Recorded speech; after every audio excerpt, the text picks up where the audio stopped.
Hey guys, it's Will, Potato Strong. Just thought I would give you some pointers for weight loss, fat loss, that I've basically been able to achieve. Now it's been just over 4 years that I've been doing a starch-based diet, essentially. And I've seen, I get a lot of questions, and what I've noticed is, which surprised me to some extent, was that how many issues people have and the complications that people have. So, it's hard to give a one-size-fits-all solution, but my general belief is that as far as fat loss goes, a calorie density approach, which means eating foods that are lower in calorie density, that are large volume foods, water rich, fiber rich, so it fills up your stomach. And that is, you don't want to just eat the lowest calorie density foods like non-starchy veggies, broccoli, stuff like that.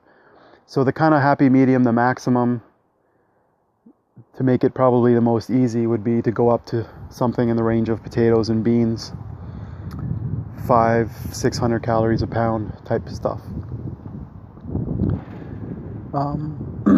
When you get into flours, breads, and things, higher density, obviously fats, nuts, and seeds, is when things, the calories density is up quite a bit.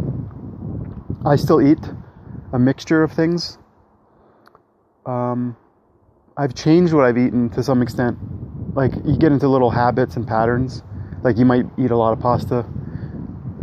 You get into it, you really enjoy it, and then all of a sudden you start getting into beans and like Mexican type food or Indian food or whatever. So I kind of go in bouts of one type of food or another. And there's been times when I've had peanut butter in the house, and I've had peanut butter, but I haven't had it in the house for quite a while. But you might have that, but you just have to watch. A lot of people who are struggling, especially to lose fat. So what I find is, in most cases, the consistency. And that's because, we crave, or we're used to eating sugar, salt, fat. There's a book about it in The Pleasure Trap. Our brain, we want to seek out high calorie foods that pleasurable dopamine hits. Sugar and fat is probably the big ones as far as calories go. And, we're always struggling against that. What I found, and mostly I can speak about my own personal experience, I wasn't a big fan of moderation. I felt like I had to stick to this approach 100% to get into it, to get my head around it, to break all the old taste bud addictions and things like that. So I just low fat, starch based kind of starch solution. And I think that diet is the majority of the is going to get you the majority of the results, like 80-20 kind of rule. 80% of it's diet, roughly speaking, because you can't really outrun what you eat. It's so easy to eat a few hundred calories that would take you an hour to burn off, and you can scarf that down in no time at all. So I went 100% into starch solution and love the food.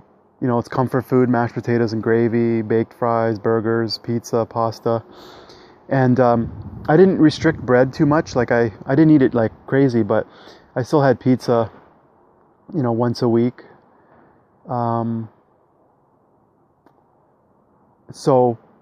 But I didn't completely eliminate those types of things. And then over time, like, you can have, if you want, it's a bit of a dangerous area. If you have a prone to binging or getting addicted, you can introduce something that might be higher calorie. Like, in the past 4 years, I've occasionally had things that, like, processed, like, say, what is it? The cashew ice cream, or I've gone to a dinner where they made one of these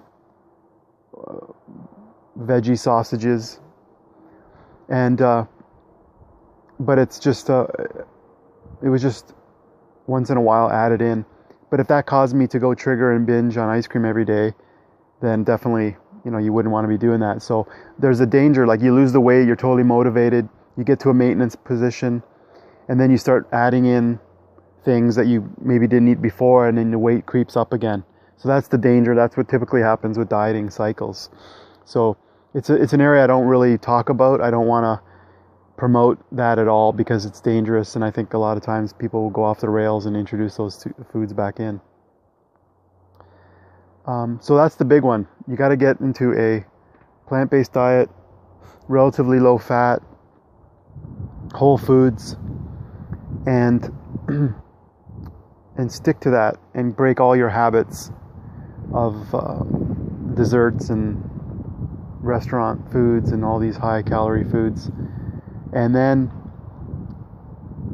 that got me to a pretty lean weight with, but so that's kind of the phase one. And if you can do that and maintain it, you're pretty good to go. Then I sort of reached the point where I wanted to get even leaner and more muscle, because you get motivated. You might get motivated. I'm not a physical person. I don't naturally want to exercise. I like to read and study and learn and stuff like that. I'm not into doing a lot of exercise, but the great thing with muscle growth is you can stimulate it within less than an hour, 2-3 times a week, and then your muscles grow in between those sessions. And for cardio, I don't really like to run or do anything major like that. So I have a desk cycle that I pedal when I'm reading. Right now it's by my couch when I'm reading or using my phone or my iPad or watching TV. I pedal quite a bit. And I had it at my desk at one point when I was on the computer a lot. So I like kind of long-term, lower intensity type of cardio. I was walking with my wife Bonnie, but she walks really fast now, and I kind of slow her down quite a bit.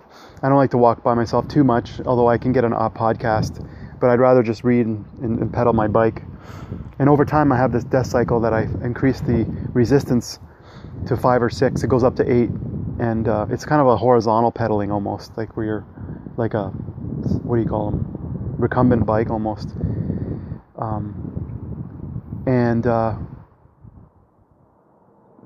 So that's kind of nice. That's what I do.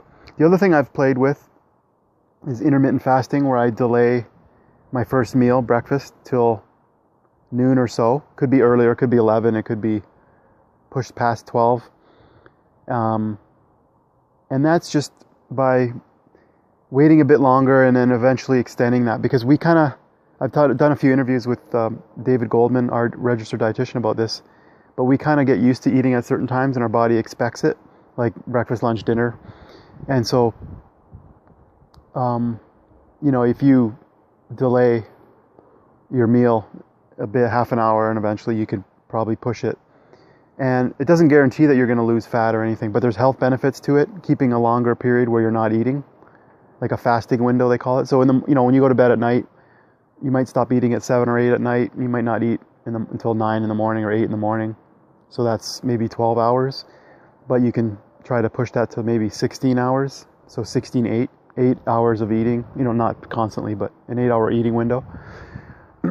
But if you eat a lot in that 8-hour window, you can eat as much or more than you were eating before. So, and people that have eating disorders, and if they hold back because they want to eat and they don't, they eat small amounts and then they eventually go off the rails and binge, that's not going to work. So this is just something to think about.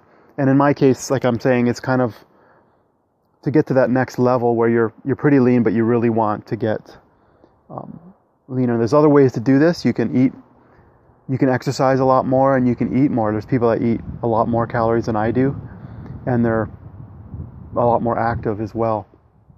So it's all dependent on what you want to do. And if you exercise intensely, like sprinting, high intensity, running, cycling really intense, you might get really hungry and eat a lot of food when you get back. So there's a balance there between exercise and eating, because more exercise can lead to more eating too. So, but the people that I've seen that are really lean and have muscle, like we're talking ab definition, muscle definition, they generally tend to be pretty active from what I've seen, with weights and even hiking and biking. So don't get hung up on a lot of the small details. Like people ask about condiments and these little things, and I want to get people eating basically a starch-based diet: rice, potatoes, beans, pasta, oats, and non-starchy veggies, and a little bit of fruit, some fats if you want. And then some of the foods have fats. Oats have fat, tofu. There's chia seeds, flax seeds, nuts, like overt fats they call them. Avocados, guacamole, stuff like that. So you can, you really have to, you might get to the point where you have to track some things for a bit. I know a lot of people that are kind of confused, and they think there's something wrong with their body, and they're maybe unaware of how much they're eating. And that's mostly for losing fat, because you need to have a calorie deficit if you want to lose weight. So a lot of times, we probably eat more than we think, and we might forget certain things. And if you want to track it for a little while and get a sense, and there's calorie calculators, you can get a rough idea, like for your height and weight and activity level, you can figure out, okay, I need 2,000 to maintain, and maybe I'm hitting somewhere around that. And it's amazing how fast it can add up. And then you might discover that you need to make a change, increase some activity, or be a little more careful with what you're eating, or substitute more non-starchy veggies. So when I cook pasta and rice, like stir fries, I throw a lot of veggies. I've got this mixed California mix of broccoli, cauliflower, carrots, and I dump those in, and that dilutes some of the starches. Like when I make mac and cheese as well, and Italian, like pasta, spaghetti sauce, I throw in a lot of veggies, kale. So yeah, diluting the calories as much as you can with non-starchy veggies, but you still have to eat enough calories that you're going to be full and satiated for a few hours. People have asked me about oatmeal. They're hungry an hour later, but they're just eating a half a cup of oatmeal or something. So you got to crank up the oatmeal or whatever. Make sure you're getting enough calories that'll sustain you for a few hours probably. As far as intermittent fasting goes, you can work out fasted. A lot of people. Sometimes people feel so weak, and you might want to eat a banana or something, but it might take a little adjustment, but it's actually feels really nice to not have a big full stomach when you're exercising. So if you eat a breakfast and then you're thinking, well, I got to wait an hour or two to work out, and then maybe end up not working out, or people feel tired after they eat, so you can do a morning workout, potentially fasted, before you get really hungry, and it just feels nice and light. So those are some tips. I hope you like that, and let me know what you think in the comments. So I'll talk to you guys later.